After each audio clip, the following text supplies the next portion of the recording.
tell you exactly how to pass your MBLEx. I'll be listing all the resources and everything. And I used all of this to pass mine. You're going to need to remember these 7 important tips.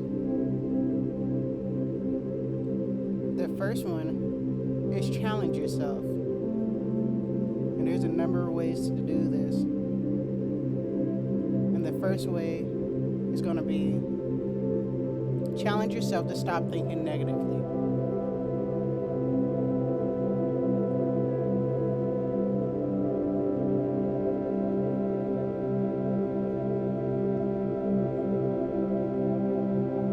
Challenge yourself to learn your learning style. This is so important.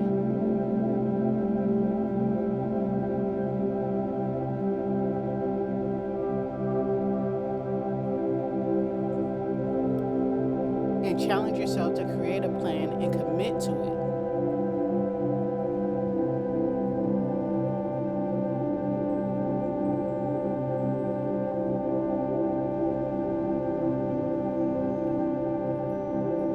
The program that I'm in right now is very fast paced. It caused me to be nervous and negative in the beginning. The drive is so long and traffic is outrageous. And to top it off, I felt like I wasn't learning anything. So I challenged myself. I challenged myself to stop thinking negatively with help with articles, soothing music, and meditation. Every day I challenged myself to learn and adapt to the challenges that I was facing academically. And then I made the challenge to create a plan and to not quit on myself. I challenged myself to be fully committed to my journey, and that commitment has led me so far in my program. The second thing you're going to want to do is practice timed exams. The MBLEx is 2 hours long.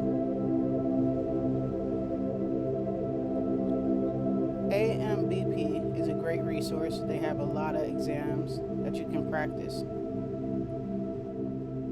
I use Quizlet just for like making my flashcards. Then you can take those flashcards and actually take tests with it. And the last one is AMTA. It's an app on the App Store and Google Play.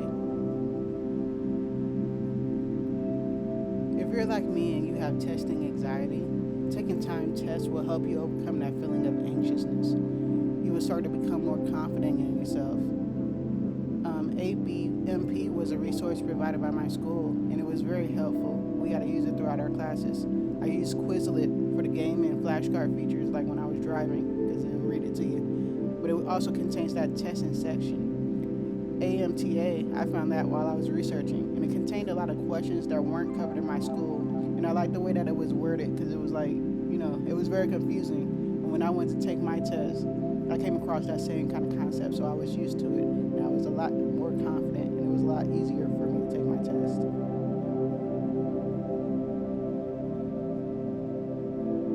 The third thing is be flexible.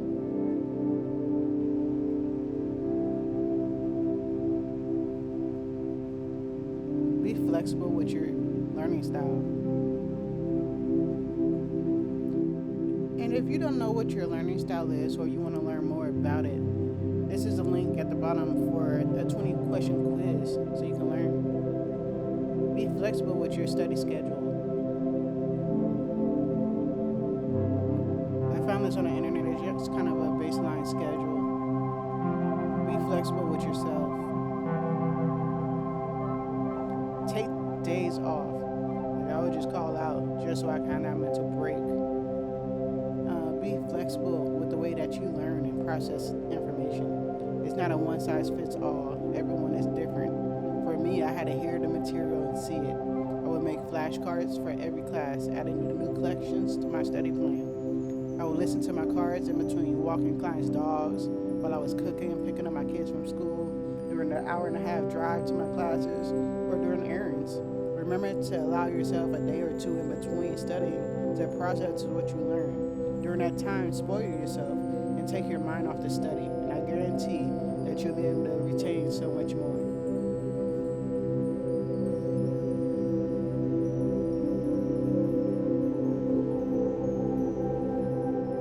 The fourth thing is understand the exam itself.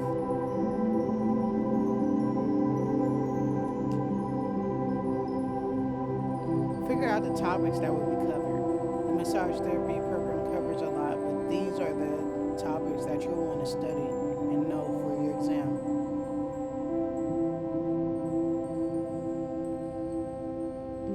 Figure out where your knowledge base stands, and by that I mean like take a time exam and see what your weaknesses and your strengths are.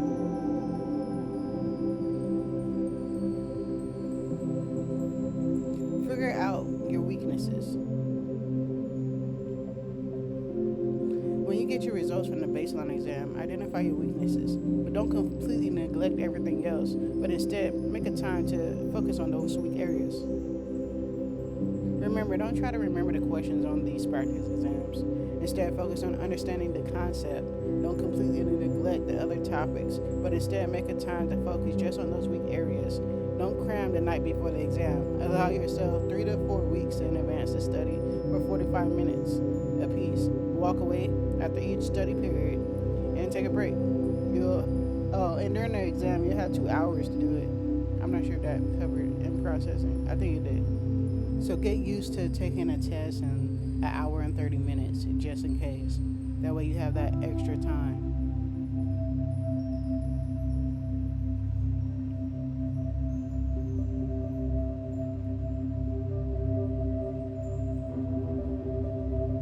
Number 5 is no, you can't study at all.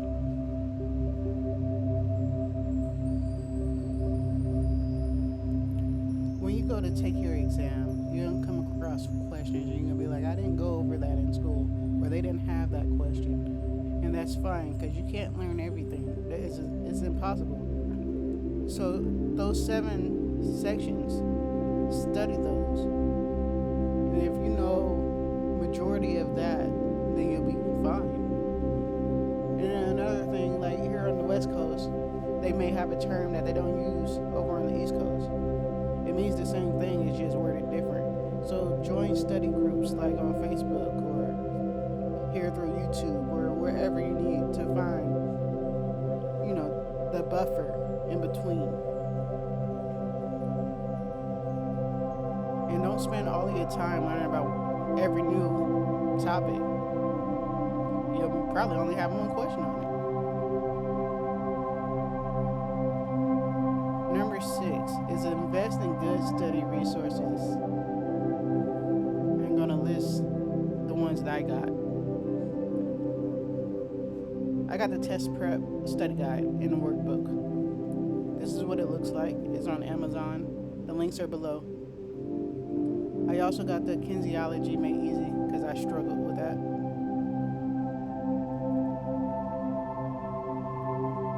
Then I got these flashcards, test prep flashcards. I didn't really use these too much. I looked through them like once. Because all these other ones, they come with the flashcards too. And practice tests. So at my school, they covered the MBLEx, so it was free. So I used that $250 to invest in my resources so I could study. Now, I wasn't going to fail, and I had to pay $250 out of my pocket. So passing the first time allows you to be able to get into the field quicker, earn money, and pursue employment and business opportunities. It's definitely a return on investment. There are a lot of resources out there to help you prepare for the exam. Select resources that are up to date, though, and do focus practice quizzes to work on your weak areas. Like through that AMTA app, it has an option that has take quiz on weak areas. It's amazing, and use that study guide to help you review the content outline. Here's some inspirational quotes that I had in my phone and that I look at before I buy anything, concerning my education or business. You can never go wrong with investing in yourself, unless you're a bad investor.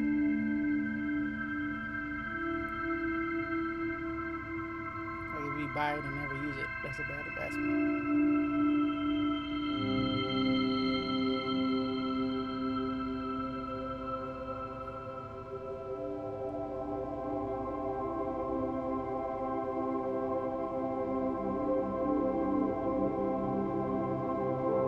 Number 7 is the most important one, is believe in yourself.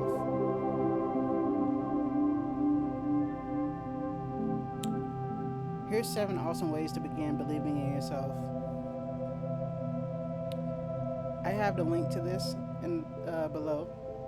There's actually more than 7. I think it was 11, but these are the main ones that I really liked. 8 ways to train your mind to believe in yourself.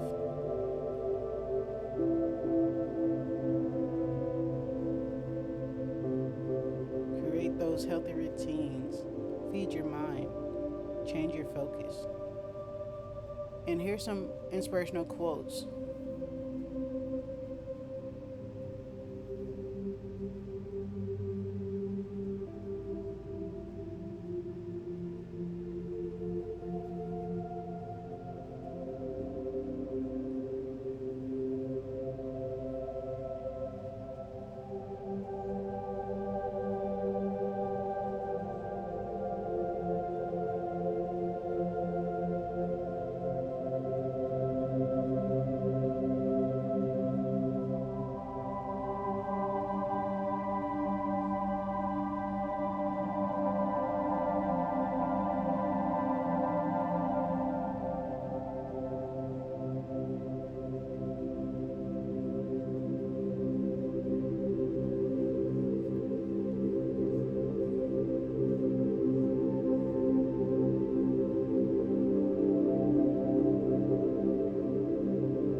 You have this, you can pass.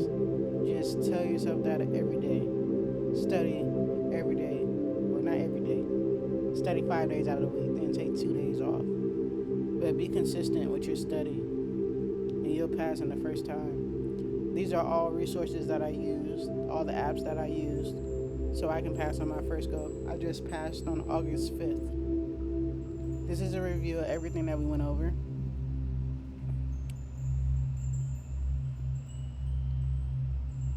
And leave a comment below when you pass your exam, or if you need a study group.